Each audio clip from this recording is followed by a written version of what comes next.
Amables televidentes a nuestro programa. Después de esta introducción,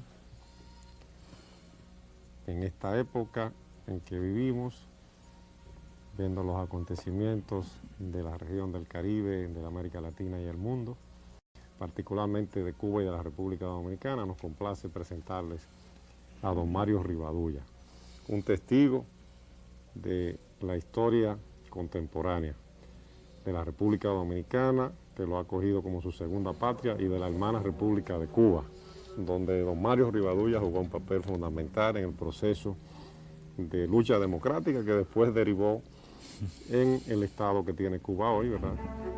Muy controversial, muy discutible, una dictadura para unos, para otros es otra cosa, pero en fin, una realidad. Y con Fidel Castro en estos días, como veíamos, cumpliendo 75 años. ¿A qué se debe la permanencia tanto tiempo de Fidel Castro en el poder en Cuba, don Mario? El tipo de régimen que ha establecido, un régimen desde el principio policial, que controla la vida del ser humano desde que nace hasta que muere y más allá todavía. Y hasta los antecedentes familiares aparecen en los expedientes de cada cubano. Si sus raíces son burguesas, si son de la clase proletaria, marginado, etc. Pero sobre todo, te repito, es un régimen muy férreo, basado absolutamente en el control de la vida del ser humano en todos los aspectos esenciales, en todas las manifestaciones. En Cuba, por ejemplo, en el campo laboral no importa lo eficiente o lo trabajador o lo cumplidor que tú puedas ser. Lo que vale, lo que importa en este caso es la identificación política que tú puedas tener con el sistema. Fidel lo dijo ya hace muchísimos años: aquí no hay neutrales, o estás con la revolución o estás contra la revolución. Y tranquilamente, frente a una situación de esa naturaleza, pues es obvio que el control que ejerce el Estado sobre individuos llega a ser absoluto. Además, cuenta también un hecho físico que no podemos ignorar: la condición insular de Cuba. Eso dificulta en gran medida cualquier tipo de movimiento, cualquier tipo de acción armada contra la isla. Lo tenemos en el caso, por ejemplo, de Playa Girón, que terminó en la forma que todo el mundo sabe. Pero hay que significar lo siguiente: durante los primeros años del proceso revolucionario, ya después que Fidel declaró a Cuba República Socialista y que hizo su alianza con la Unión Soviética, introdujo en Cuba un elemento totalmente ajeno a la idiosincrasia del cubano, un elemento impuesto que fue el marxismo-leninismo, a mi juicio más que nada por condiciones de oportunismo, por condiciones tácticas en ese momento de lógica alianza con la Unión Soviética. Ese fue el precio que tuvo que pagar. Pues hubo en Cuba una gran cantidad de movimientos revolucionarios y el aporte que han hecho los cubanos en este sentido ha sido de incontables vidas y sufrimientos. Yo no creo que haya presidio político en la América Latina que haya sido comparado en cuantía, en crueldad y en permanencia al presidio político cubano. Hoy todavía hay en Cuba decenas, cientos de presos políticos, o sea que el espíritu de rebeldía del pueblo cubano sigue manifestándose a pesar de las condiciones adversas, es decir, no hay ningún tipo de base de apoyo de carácter exterior, o sea que es una lucha prácticamente interna, yo diría, para usar un término dominicano, a mano pelada. Don Mario, ¿qué es la revolución cubana? ¿Cómo llega hasta donde ha llegado? Y naturalmente, ¿qué va a suceder después del 23 de junio del desmayo de Fidel Castro? En un acto público, los medios han comentado que el pueblo cubano ha descubierto que Fidel Castro es mortal, como lo fue Trujillo también. Como descubriremos aquí, Joaquín Balaguer también lo es. Hay que generar vocación de eternidad, doctor Balaguer. Yo quiero que abundemos sobre ese tema, sí, que entremos en ese tema en un momentito. En un momentito continuamos con don Mario Rivadulla.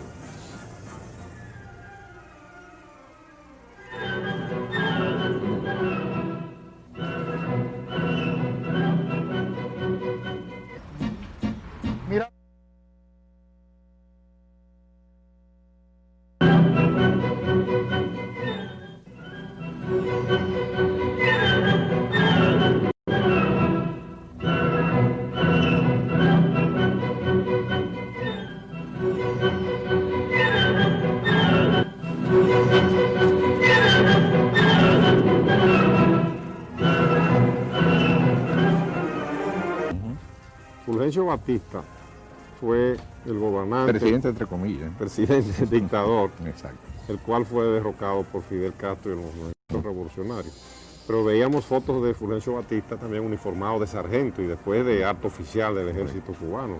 Inclusive lo vimos con el presidente Roosevelt, ya aquí vestido de civil.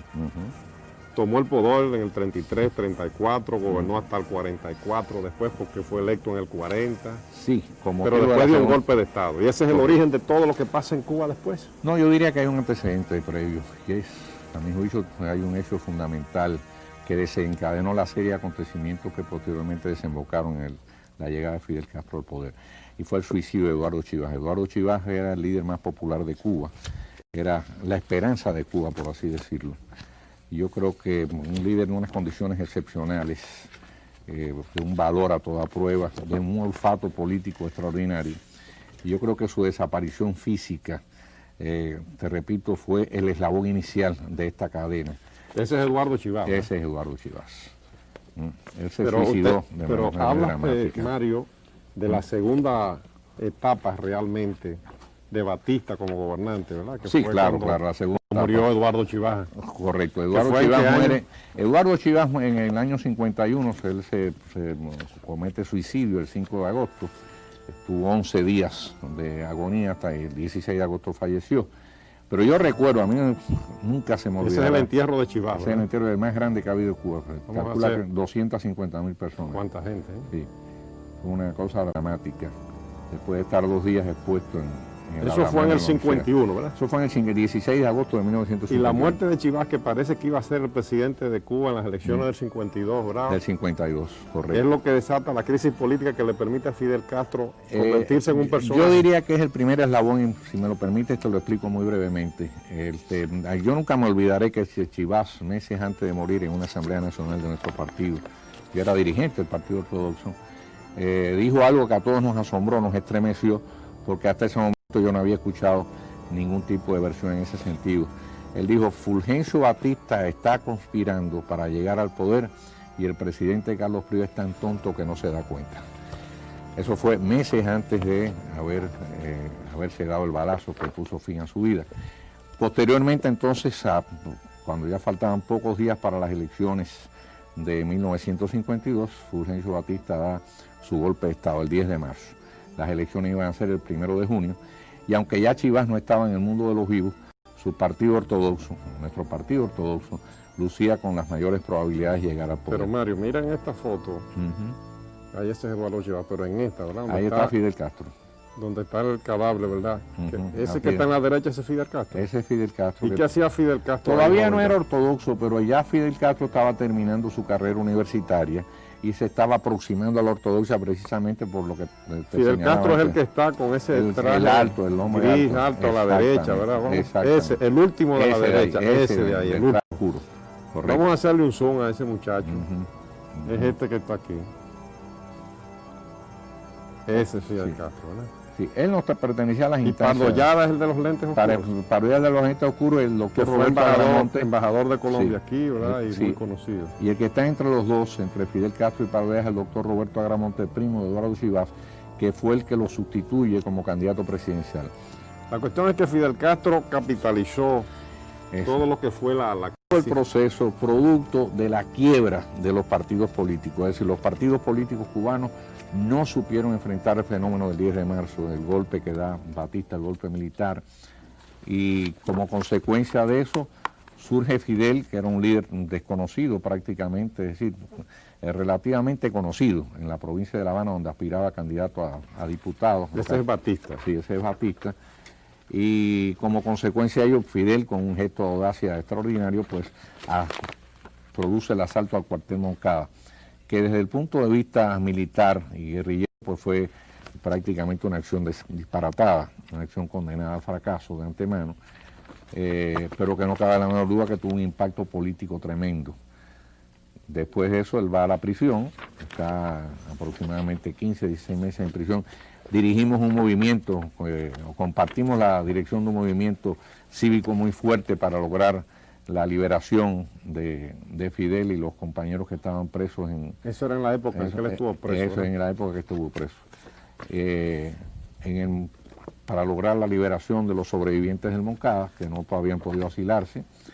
Y posteriormente él está un tiempo en la calle, escriben en el periódico La Calle, usa algunos programas de televisión, pero su estancia fue breve. De ahí partió a México. Yo tenía entonces un espacio en televisión y me tocó precisamente la víspera de su salida leer el documento que él deja a la opinión pública. Nadie se lo quería leer, porque era un documento realmente subversivo. Entonces me lo entregó, yo le di lectura. Esa noche me obligó, prácticamente me impuso dormir fuera de mi casa. Y al día siguiente pues arrancó para México y ya pues todo el mundo sabe la historia, ¿no? Posterior. Provocó el desembarco del Granma. Y bueno, pues toda esa lucha después, más que en la Sierra Maestra, en las ciudades, esto hay que significarlo, porque se ha magnificado, a mi juicio, mucho la leyenda de la Sierra Maestra.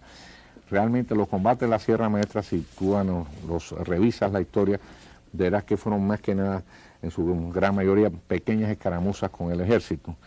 Realmente el combate fuerte se desarrolló en las ciudades, fue el movimiento cívico contra Batista, cuando se empezaron a incorporar prácticamente todas las instituciones, lo que llamamos la sociedad civil, es decir, el colegio de abogados, el colegio médico, colegio de procuradores, los ingenieros. Ese es Fidel en la Sierra Maestra, con Celia Sánchez, con Celia Sánchez, con su secretaria.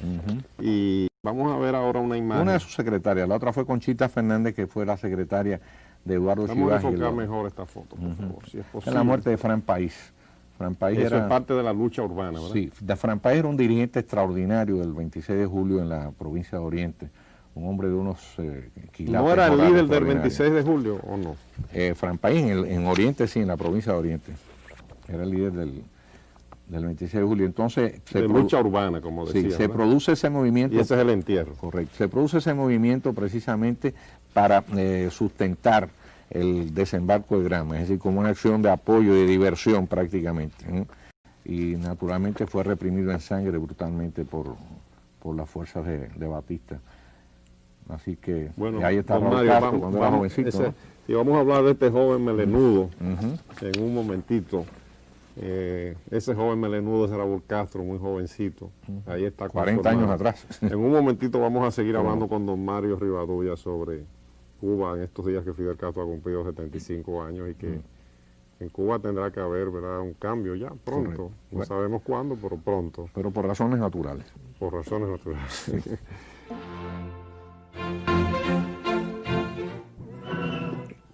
Bien, amables televidentes, continuamos con don Mario Rivadulla. Pues hablábamos de la imagen que quisiéramos verla de nuevo. La imagen de Raúl Castro y de su hermano Fidel Castro. 40 años después. 42 años después. Dije número redondo. Yo no sé si tendrán ahí en el archivo la foto de Raúl Castro jovencito también con la melena. Bueno, tú la presentaste ahí ahora mismo, ¿no? Pero después de esa noticia, ¿verdad? Mucha gente quizás no la había visto. Mírenla ahí. Bueno, desgraciadamente Aruas no han caído a todos y a Cuba también, en esos 42 años, ¿no? ¿Podrá Raúl Castro sustituir a Fidel Castro y hacer una transición como la que hizo el doctor Balaguer con Trujillo aquí? No lo creo. Digo, no, por lo menos no en esa forma. Yo creo que después de la desaparición de Fidel Castro del escenario político se va a desatar en Cuba una lucha por el poder. Es posible que Raúl en un momento determinado pues pueda emerger como la figura principal, pero no creo que sea durable su mandato, ni él tiene el carisma, ni el liderazgo, ni el control de todos los hilos del poder, como sin lugar a dudas lo tiene Fidel Castro, eso está claro. Fíjate que es una situación muy diferente. Balaguer se preparó políticamente para eso, pero en Cuba la situación es distinta, ¿no? Y el Che no podía ser sucesor o no pudo haber sido sucesor, que tuvo que irse de Cuba o continuador de la obra. En lo absoluto. ¿Qué pasó ahí? Había discrepancias fuertes de carácter táctico entre Fidel Castro y el Che. Fidel se orientó hacia la Unión Soviética y eso produjo el alejamiento del Che Guevara. Después, naturalmente, la figura del Che pues, ha explotado en Cuba por Fidel, pero no cabe la menor duda que la salida del Che Guevara de Cuba, y en eso hay suficientes evidencias, se debe a las profundas discrepancias que mantuvo con Fidel. Y este personaje, don Mario, Hubert Matos, que estuvo tanto tiempo preso. Casi 20 años. ¿Qué fue lo que le pasó a él? ¿Por qué estuvo preso? Bueno, Hubert Matos fue nombrado jefe de la provincia de Camagüey. Y pues allí tuvo dificultades. Hubert Matos, pues lógicamente no era del marxista, sino todo lo contrario. Empezó a tener roces, problemas con el Partido Comunista tradicional, y todas estas cosas pues crearon una situación problemática para él. Bueno, lo estigmatizaron. Recuerdo que ese día Camilo Cienfuegos fue a Camagüey a tratar de resolver la situación con Hubert Matos. Fue precisamente en ese viaje de regreso de Camagüey a la capital que Camilo Cienfuegos desaparece. Yo tuve la oportunidad de hablar con Camilo ese mismo día, un par de horas antes de que desapareciera su vuelo. ¿Lo mataron o fue un accidente? No, si yo especulo en relación a eso, estaría realmente siendo muy temerario. Yo no puedo afirmar ni que fue a propósito ni que fue un accidente. Todas las cosas pueden ocurrir. Mira, ahora mismo hay una comisión investigadora que acaba de informar que 20 años después que el avión donde perdió la vida Omar Torrijos había sido producto de un sabotaje. Ahora, todas esas cosas no se podrán develar hasta que no pase el tiempo, esta situación sea superada, y vaya usted a saber entonces todos los secretos que afloren. Pero yo repito, sería temerario si yo afirmara que Camilo Cienfuegos fue víctima de algún sabotaje o que fue mandado a matar. Don Mario, ahí vemos una imagen y hemos visto otras, y vamos a ver otras, de acontecimientos ocurridos después de la Revolución, como por ejemplo, cuando se produjo la famosa invasión de Playa Girón, ¿verdad? En la bahía de Cochinos. Eso fue un gravísimo error militar. En el año 1961, a mediados de abril del 61. Fue uno de los grandes fracasos de inteligencia de la CIA, ¿no? Todos los informes que dieron fueron totalmente errados, disparatados, dijeron que habían acabado con la aviación cubana. Ahí está Fidel Castro en un tanque de guerra, eso elevó su prestigio, más dentro del pueblo cubano, ¿verdad? Claro, lógicamente. Déjame decirte que las primeras 24 horas fueron bastante difíciles para las milicias. Realmente el que decide la acción de... ¿Fidel es un hombre de valor realmente? Yo creo que sí, pero un valor controlado. No es un valor no es un valor de estos suicidas. Es un valor en función de sus fines políticos. Negarlo así me parece una estupidez.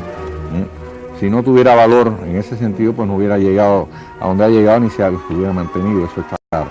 Pero te repito, no es el tipo ese de valor romántico. Por ejemplo, suicida. Eso es ahí que lo vemos lanzándose de ese tanque, eso fue cuando vaya de Cochino. Eso es teatro, mercadología. Hay de todo y todo. Honestidad. No, es de todo, hay de todo. Hay de todo, fíjate. Todas las acciones de Fidel Castro, sin lugar a dudas, tienen una finalidad política, eso está claro. Y una finalidad mercadológica, lo cual no excluye, te repito, que tenga valor. Hay que tener valor también para ese tipo de acciones, como es lógico. Te repito que negarlo me parece que sería una cosa absurda, ¿no? Ahora él tiene un gran sentido de oportunidad política y sobre todo publicitario, ¿no? Usted sabe que mientras se producían estas escenas en Cuba a mediados de abril, creo que fue a partir del 17 de abril del año 1961, aquí se estaba conspirando para eliminar a Trujillo.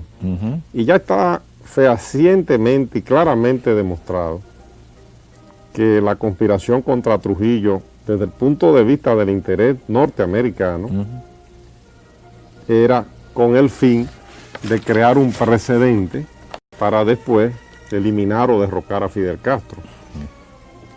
Inclusive hubo ciertas dubitaciones de parte del gobierno de los Estados Unidos por el fracaso de esa acción en Cuba ya después frente a la acción de Trujillo. Esto crea un extraño motivo de agradecimiento dominicano hacia Fidel, ¿no? Habría que darle otra medalla, pero por esa razón.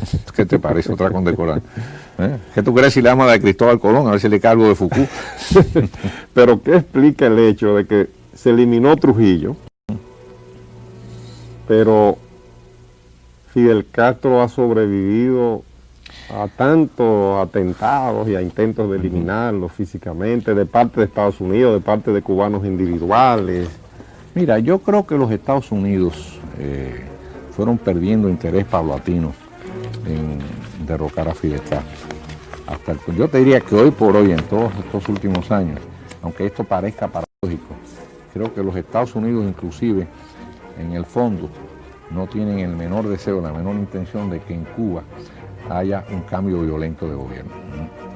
Entre otras razones porque no quieren magnificar la figura de Fidel Castro, sacrificándolo como ocurrió por ejemplo con Allende en Chile, como ocurrió con el Che Guevara en Bolivia, que eso fue un completo disparate.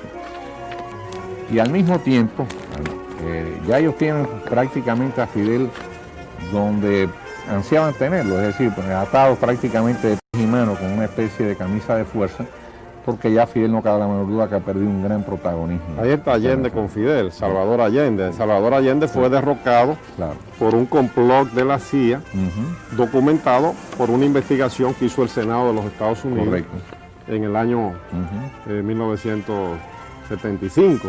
Y ahí también en ese informe se detalla el complot contra Trujillo, el complot contra Allende, el complot contra Fidel Castro, contra Patricio Lumumba. Esa es la portada de ese documento oficial del Senado de los Estados Unidos. Claro, yo creo que Fidel Castro tuvo también... Chávez habla ahora, el presidente Hugo Chávez se compara con Salvador Allende, con el gobierno de Salvador Allende. La diferencia es que es un militar y político que parece que tiene el control de su país. Bueno, aparentemente... A donde Fidel ha ido a celebrar sus 75 años. Pero parece que Chávez ha perdido bastante popularidad, bastante respaldo, ¿no? Pero tiene todavía un 55%. Tiene todavía. Un 55%. Sin lugar a dudas tiene todavía, porque creó una serie de expectativas muy grandes y porque se produjo el mismo fenómeno de Cuba que permitió a Fidel Castro emerger, es decir, la quiebra de la confianza de los partidos políticos, ¿no? La quiebra del liderazgo tradicional. ¿Te recuerdas que Copey y los ADECO fueron dos partidos políticos tremendamente poderosos en Venezuela, y inclusive se consideraba que la democracia venezolana era una de las más sólidas del continente, se ponía inclusive como ejemplo? Sin embargo, vieron deteriorarse el prestigio de sus líderes, el prestigio de esas agrupaciones políticas, y el resultado pues fue Mario, esa es su ciudad. Esa es su ciudad. Ahora o antes, ahora no creo que sea así, parece que está bastante despintada y deteriorada. Bueno, esas fotos son de 16 años atrás, pero esa era La Habana de antes de la revolución, ¿verdad? Correcto. Con esos edificios, Sí, no, yo tengo con esas calles anchas, vamos a verlas hasta el fondo. Correcto. Un zoom ahí que pueda...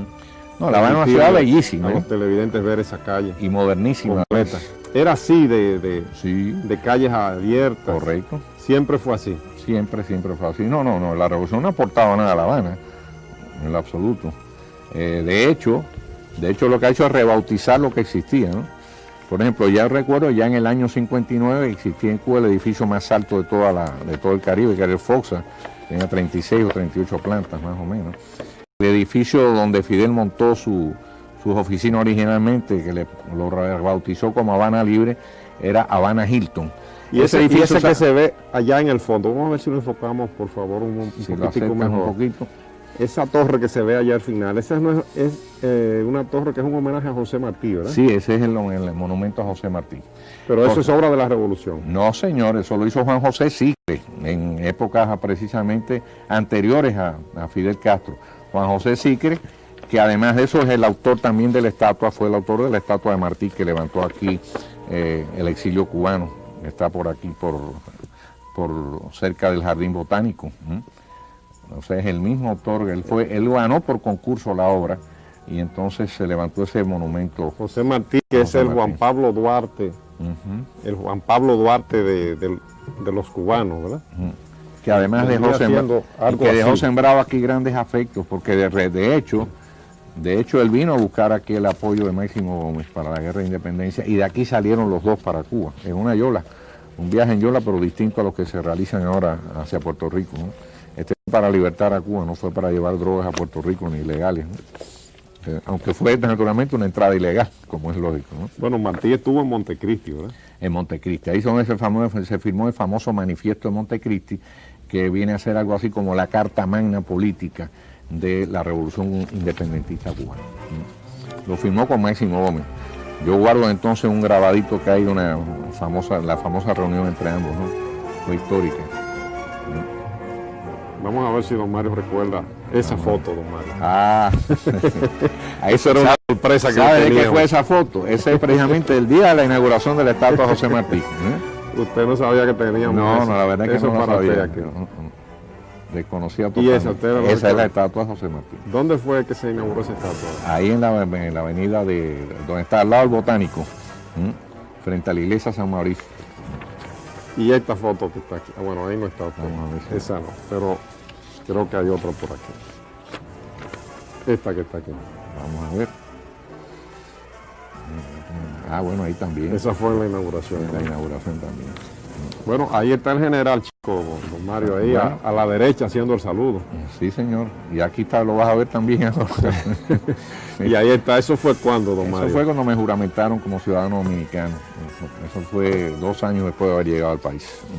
Yo llegué al país en el año 70, en el 72 pues me otorgaron la ciudadanía dominicana y me juramentó precisamente el general Checo, y entonces el director de inmigración era el fenecido general César Olivo.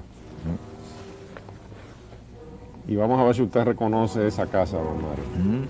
Sí. Esa es la la, casa la preciosa reliquia de Montecristi, Montecristi. sin duda la casa de la calle Núñez de Cáceres, donde el generalísimo tenía su hogar. Estamos hablando del Máximo generalísimo Máximo Gómez. Aquella fue la cuna en verdad modesta de la independencia de Cuba, la espada invencible. lo que hace aún más noble el empeño ingente. Aquí se escribió el manifiesto de Montecristi, la carta magna de la nación cubana. Déjame La decirte, República Dominicana Sí. le aportó a Cuba solidaridad en la lucha por su independencia.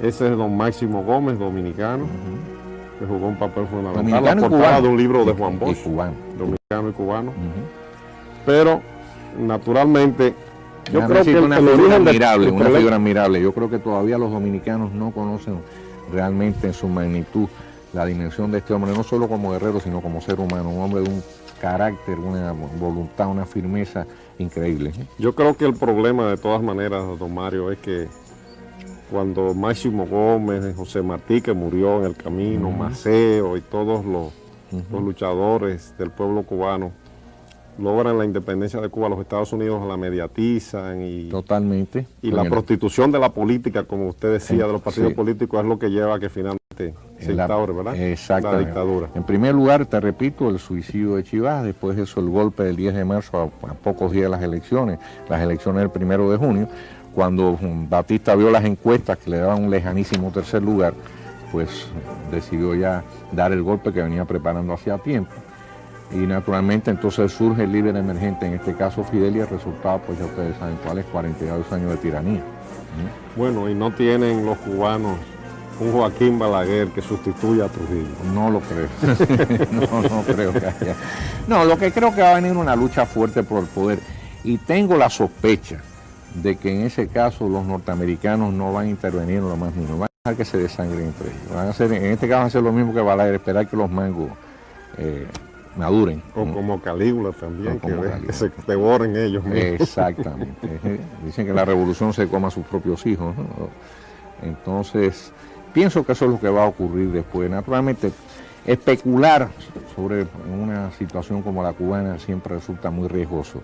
No hay una bola de cristal que nos pueda decir con toda fidelidad qué va a ocurrir, pero todo luce indicar que, te repito, Fidel ha sido un líder demasiado absorbente, demasiado absoluto en este caso, y no creo que haya nadie que pueda asumir el control de Cuba en la forma que lo ha hecho, ni menos, ni siquiera su hermano, por el solo hecho de ser su hermano. ¿Usted sabe quién es ese que está ahí, don Mario, verdad? No tengo la menor idea, ese hombre con esos ojos, no me diga que es Trujillo. ¿Eh? Usted va a ver quién es ahora. Ese es Juan Vicente Gómez. Juan Vicente, cabrón. Bueno, un Juan Trujillo, Vicente un Trujillo Gómez. venezolano. De principios del siglo XX, en Ajá. 1900, principios de los 1900, 1907, por ahí emergió, gobernó hasta el 34. Después, Venezuela volvió a tener un dictador, a Pérez Jiménez. Pérez Jiménez. Parece que los dictadores son Bueno. recurrentes en Cuba, en la República Dominicana. Mira, a mí me en tocó, todas partes. a mí me tocó la época de los espadones. Estaba en Trujillo, estaba Somoza, estaba Odría en Perú, estaba Marcos Pérez Jiménez, estaba Perón. Y frente a eso, pues entonces se hizo en Cuba se tenía base en Cuba la Internacional Democrática. Entonces Figueres, Carlos Piso Carrasco, aunque yo lo combatí, pero no cabe duda que era un presidente democrático. Y todas las fuerzas aquellas que bueno, trataron y de hecho fueron poco a poco pues derribando las dictaduras. Pero como tú dices, es una situación recurrente. Parece que en América Latina nos movemos entre movimientos democráticos, pseudo democráticos, por desgracia,